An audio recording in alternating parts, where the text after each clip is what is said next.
എല്ലാം പോയോ?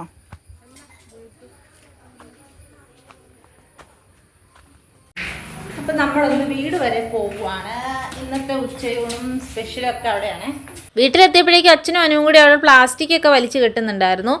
മഴ പെയ്ത് കഴിഞ്ഞിട്ടുണ്ടെങ്കിൽ മുറ്റം ഫുള്ള് വെള്ളവും ചെളിയുമായിരിക്കും. അത് കാരണം ഈ പ്ലാസ്റ്റിക് വലിച്ചങ്ങ് കെട്ടുവാണെങ്കിൽ അത്രയും പ്രശ്നമില്ല. അവിടെ ഇട്ടേക്കുന്ന ചെരുപ്പും നനയൂല, പിള്ളേരും ഇങ്ങനെ ചെളി ഇങ്ങനെ അകത്തേക്ക് ചവിട്ടി കയറ്റിക്കൊണ്ടിരിക്കും. അപ്പം എല്ലാത്തിനുമുള്ള പരിഹാരമാണ് ഈ പ്ലാസ്റ്റിക് കെട്ടലേ. എല്ലാ മഴക്കാലത്തും ഉള്ളതാ.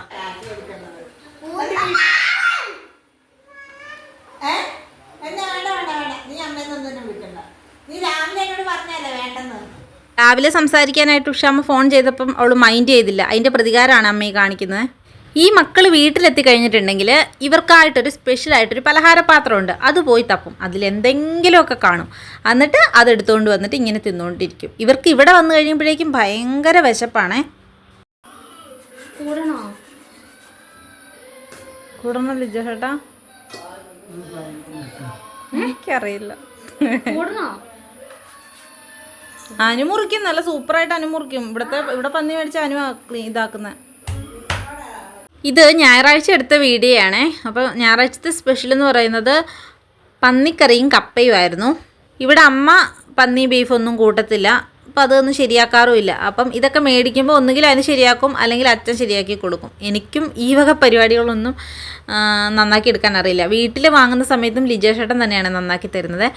അപ്പം ലിജേഷേട്ടൻ അങ്ങ് ഇരുന്നു നന്നാക്കാൻ വേണ്ടിയിട്ട്.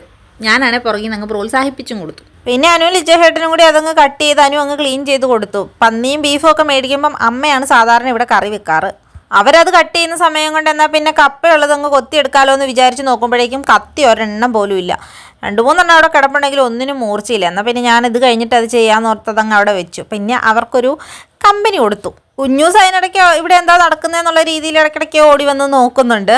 നോക്കിയിട്ട് കുറച്ച് നേരം നിന്നിട്ട് അമ്മ അപ്പുറത്ത് കിടപ്പുണ്ട്. അപ്പം അമ്മയുടെ അടുത്തേക്ക് അങ്ങ് പോകും. കുറേ നേരം നിന്ന് സംസാരിച്ച് മടുത്തപ്പോഴേക്കും പിന്നെ ഞാൻ അങ്ങ് ഇരുന്ന് സംസാരിച്ചു. ലിജേഷേട്ടനാണെങ്കിൽ ഓരോരോ കഥകളൊക്കെ പറഞ്ഞുകൊണ്ടിരിക്കുന്നുണ്ട്.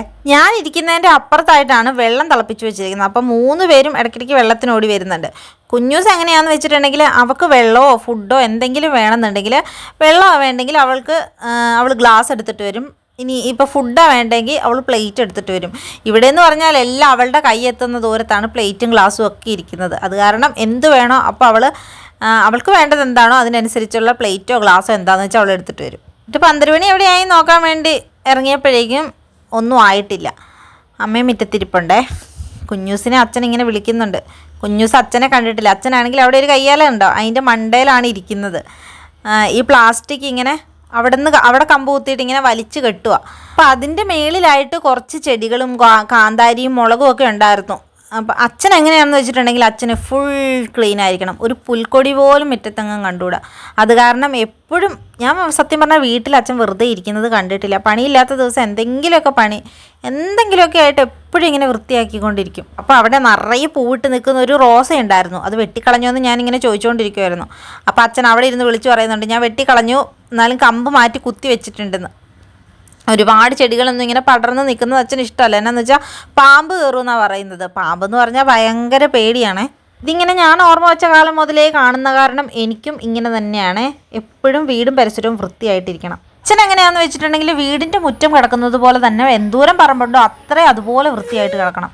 ഞാനും ആ അഭിപ്രായക്കാരിയാണ് കേട്ടോ. നമ്മളിപ്പോൾ വാടകയ്ക്ക് താമസിക്കുന്നു, അല്ലെങ്കിൽ നമ്മളിപ്പോൾ ഹോസ്റ്റലിലാണ്, അല്ലെങ്കിൽ നമ്മുടെ സ്വന്തം വീടല്ലല്ലോ എന്ന് ഓർത്ത് ഒരിക്കലും നമ്മൾ താമസിക്കുന്ന ഒരു സ്ഥലം, നമ്മൾ താമസിക്കുന്ന എവിടെയാണോ അവിടെയാണ് നമ്മുടെ വീട്.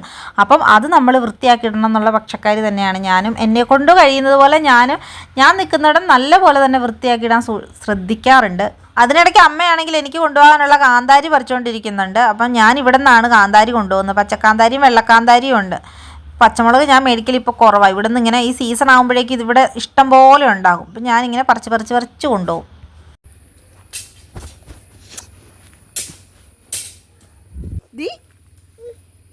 ഒരു മാന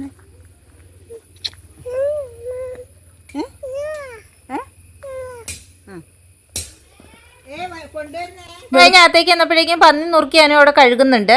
പിന്നെ ഞാനാണെങ്കിൽ എന്നാൽ പിന്നെ കപ്പ അങ്ങ് കൊത്തി നുറുക്കിയേക്കാമെന്ന് വിചാരിച്ചു. ഇതിനിടയിൽ കുഞ്ഞൂസ് കയറിയിരുന്ന് ഞങ്ങൾക്ക് ഇൻസ്ട്രക്ഷൻ തരുന്നുണ്ട്. പിന്നെ ആ ജനലിൻ്റെ അവിടെ നിന്ന് എന്തൊക്കെയോ എടുത്ത് അനു കഴുകുന്നതിലേക്ക് അവളിങ്ങനെ ഇട്ടിട്ട് കൊടുക്കുന്നുണ്ട്. അതിന് വഴക്ക് പറഞ്ഞുകൊണ്ടിരിക്കുന്നുണ്ട്. എന്നാലും ഇതൊന്നും എന്നെ ബാധിക്കത്തില്ല എന്ന് പറഞ്ഞുകൊണ്ട് കുഞ്ഞൂസിൻ്റെ കലാപരിപാടി അവിടെ ഇരുന്ന് നടത്തുന്നുണ്ട്. പിന്നെ ലിജേഷേട്ടൻ അവളെ എടുത്തുകൊണ്ട് അങ്ങ് പോയി. അങ്ങനെ ഞങ്ങൾ അമ്മയ്ക്ക് കറി വെക്കാനുള്ളതെല്ലാം റെഡിയാക്കി കൊടുത്ത് കപ്പയും നുറുക്കി അടുപ്പിലേക്ക് വെച്ചു. ഇടയ്ക്ക് കുഞ്ഞൂസിനെ മേക്കപ്പ് ചെയ്യാനായിട്ട് അനു പുറകെ നടക്കുന്നുണ്ട്. എപ്പോഴും ഇങ്ങനെ മുടിയൊക്കെ കെട്ടിവെച്ച് കണ്ണെഴുതി പൊട്ടൊക്കെ തൊടിയിച്ച് അവൾ കൊണ്ടു നടക്കത്തുള്ളൂ. കുറേ നാളായി ലിജേഷേട്ടനോട് അനു മുടി വെട്ടിത്തരുമോ എന്ന് ചോദിച്ചുകൊണ്ട് നടക്കുന്നു. ആണുങ്ങൾ വെട്ടിയാൽ മുടി വളരൂ ഇത്രേ. അതുകൊണ്ട് ലിജേഷേട്ടനെ കൊണ്ട് വെട്ടിക്കുന്നതാണ് ഇത്. വെട്ടിക്കഴിഞ്ഞപ്പോൾ നല്ല രസം ഉണ്ടായിരുന്നു കിടക്കുന്ന കാണാനായിട്ട്. ഇത് കഴിഞ്ഞ് ഞാൻ കുഞ്ഞാറ്റയുടെ മുടിയും കൂടി ഒന്ന് കുറച്ച് കട്ട് ചെയ്ത് കളഞ്ഞ്. എന്നാന്ന് വെച്ചിട്ടുണ്ടെങ്കിൽ അവൾ എന്ത് ചെയ്താൽ കടയിൽ വരത്തില്ല മുടി വെട്ടിക്കാൻ വേണ്ടിയിട്ട്. മുടി ഇപ്പോഴേ നീട്ടണം എന്നാണ് പറയുന്നത്. അവൾ സൂക്ഷിക്കാനാകുമ്പോഴേക്കും നീട്ടിയാൽ മതി എന്നുള്ള ഇതിലാണ് ഞങ്ങളിരിക്കുന്നത്. പക്ഷേ അവൾ എന്ത് ചെയ്താൽ സമ്മതിക്കത്തില്ല. സ്കൂളിലേക്ക് ആവശ്യമായിട്ടുള്ള സാധനങ്ങൾ മേടിക്കാൻ വിളിച്ചപ്പോൾ പോലും അവൾ കടയിലേക്ക് വന്നില്ല. കാരണം മുടി വെട്ടിക്കളയാൻ കൊണ്ടുപോകുന്നതാണെന്നും പറഞ്ഞുകൊണ്ട്. അങ്ങനെ അനുവാൻ്റിയുടെ മുടി വെട്ടുന്ന കണ്ടപ്പോഴേക്കും ഒരു പാതി സമ്മതത്തിൽ ഇരിക്കുന്നത് കാരണം ഞാൻ ലിജേഷേട്ടനോട് പറഞ്ഞു അവളുടെയും കൂടെ കുറച്ച് കട്ട് ചെയ്ത് കളഞ്ഞോളാൻ. അങ്ങനെ അവളുടെയും കുറച്ച് കട്ട് ചെയ്തു. അങ്ങനെ വെട്ടിയ മുടിയെല്ലാം കൂടി ഇതേ മരത്തിൻ്റെ ചോട്ടിൽ കൊണ്ട് കുഴിച്ചിടുന്നുണ്ട്. വളരുന്ന മരത്തിൻ്റെ ചോട്ടിൽ മുടി ഇതുപോലെ കുഴിച്ചിടുവാണെങ്കിൽ ഈ മരം വളരുന്ന പോലെ മുടിയും വളരുമെന്നാണ് അനു പറയുന്നത്. അപ്പം നമുക്ക് നോക്കാമല്ലോ അങ്ങനെ വളരുമോയെന്ന്. കുഞ്ഞാറ്റയ്ക്കാണെങ്കിൽ ഭയങ്കര സങ്കടമാണ് മുടി വെട്ടിക്കളഞ്ഞാൽ. അതിനിങ്ങനെ പദം പറഞ്ഞുകൊണ്ടിരിക്കുക, എൻ്റെ മുടി വെട്ടിക്കളഞ്ഞു, എൻ്റെ മുടി പോയി എന്നൊക്കെ പറഞ്ഞിട്ട് സമാധാനിപ്പിക്കുന്നതാണ്. ഇതെല്ലാം കഴിഞ്ഞ് വന്നപ്പോഴേക്കും നമ്മുടെ പന്നിക്കറി ഇവിടെ റെഡി ആയിട്ടുണ്ട്. ഞാനാണെങ്കിൽ പന്നിക്കറിയും കപ്പയും എടുത്തു. ലിജേഷേട്ടനും മക്കളും എല്ലാവരും കൂടി ചോറ് ഇരുന്ന് കഴിക്കുന്നുണ്ട്. ഞങ്ങളെല്ലാവരും കപ്പയും ചോറും ഒക്കെ കഴിച്ചിട്ട് പതുക്കെ വീട്ടിലേക്ക് പോയി. വീട്ടിലെത്തിയിട്ടും കുഞ്ഞാറ്റയുടെ സങ്കടം മാറുന്നുണ്ടായിരുന്നില്ല. പിന്നെ ലിജേഷേട്ടൻ സങ്കടം മാറ്റാനായിട്ട് എടുത്തുകൊണ്ട് പോയി. ആകെ ഗ്ലൂമി ആയിട്ടിരിക്കുമായിരുന്നു. മുടി വെട്ടിയത് ഭയങ്കര സങ്കടമായി. പിന്നെ കുഞ്ഞാറ്റേനെ എടുക്കുന്ന കണ്ടപ്പോഴേക്കും കുഞ്ഞപ്പനെ എടുക്കണം. എന്നിട്ട് രണ്ടുപേരെയും കൂടി പൊക്കിയെടുത്തുകൊണ്ട് പോകുന്നുണ്ട്. കുഞ്ഞാറ്റയുടെ വീട്ടിൽ ചെന്ന് കുറച്ച് കഴിഞ്ഞ് വർത്താനമൊക്കെ പറഞ്ഞു കഴിഞ്ഞപ്പോഴേക്കും സങ്കടമൊക്കെ മാറി. ഇപ്പോൾ ആൾ ഭയങ്കര ഹാപ്പിയാണ്. അങ്ങനെ ഞങ്ങൾ വന്ന് കുറേ സമയം ഇരുന്ന് പിന്നെ 4 മണി ചായയുടെ സമയമായപ്പോഴേക്കും ലിജേഷേട്ടൻ പോയി ക്രീം ബണ്ണ് വാങ്ങിയിട്ട് വന്നു. കുഞ്ഞാറ്റയ്ക്ക് ഭയങ്കര ഇഷ്ടമാണ് ക്രീം ബണ്ണ്. അത് കാരണം അത് വാങ്ങിയിട്ട് വന്നു. ഞങ്ങൾ ചായയൊക്കെ ഇട്ട് കുടിച്ചു. ഞങ്ങളാണെങ്കിൽ രാവിലെ ഇവിടുന്ന് ബ്രേക്ക്ഫാസ്റ്റ് കഴിച്ചിട്ട് പോയതാണ്. ലഞ്ച് അവിടെ ആയത് കാരണം ഞാൻ ഉച്ചക്കത്തേക്കൊന്നും വെച്ചിട്ടും ഉണ്ടായിരുന്നില്ല. അപ്പോൾ വീട്ടിൽ നിന്ന് കറി എടുത്തിട്ട് വന്നിട്ടുണ്ട്. അപ്പോൾ ഇനി എന്തെങ്കിലും ഒരു സ്പെഷ്യലും കൂടി ഉണ്ടാക്കണം. തേങ്ങാച്ചോറും പന്നിക്കറി ആക്കാമെന്നാണ് വിചാരിക്കുന്നത്. അപ്പോൾ ഇത്രയേ ഉള്ളൂ ഇന്നത്തെ ഞങ്ങളുടെ കുഞ്ഞു വിശേഷങ്ങൾ. വീഡിയോസ് എല്ലാവർക്കും ഇഷ്ടപ്പെടുവാണെങ്കിൽ ചാനൽ സബ്സ്ക്രൈബ് ചെയ്യാനും പിന്നെ ലൈക്ക് ചെയ്യാനും കമൻറ്റ് ചെയ്യാനും സപ്പോർട്ട് ചെയ്യാനും ഒന്നും മറക്കരുത്. വീണ്ടും ഒരു വീഡിയോ ആയിട്ട് കാണുന്നവരെ ടാറ്റാ.